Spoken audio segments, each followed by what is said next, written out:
किसान साथियों मैं हूं Ashok Sharma, PhD research scholar, Chaudhary Charan Singh Haryana कृषि विश्वविद्यालय हिसार।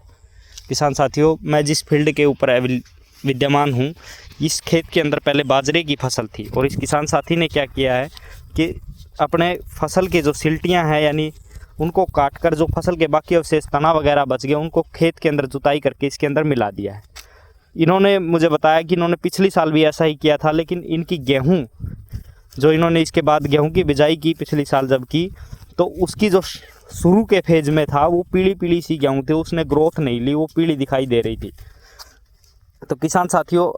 चलिए जानते हैं इसके पीछे क्या कारण है और इसका इलाज क्या है। किसान साथियों, जब भी हम खेत के जो अवशेष हैं, किसी भी फसल के अवशेष जो है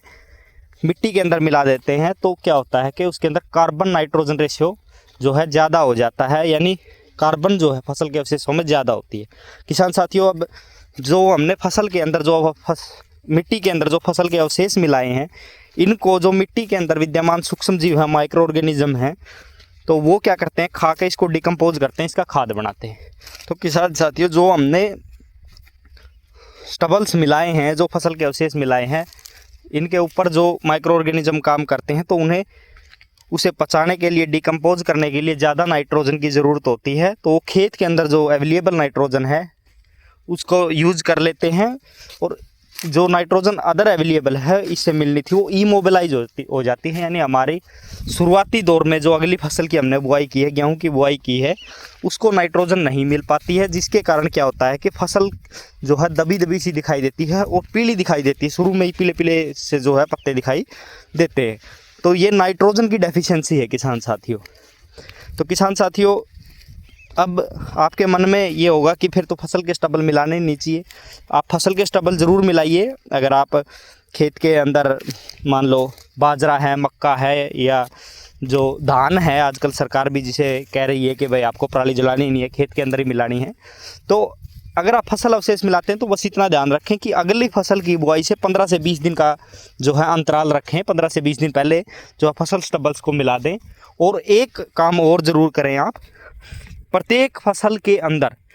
जो अगली फसल की बिजाई है उसमें 20 किलो नाइट्रोजन का छींटा ज़रूर दे दें, यानी 20 किलो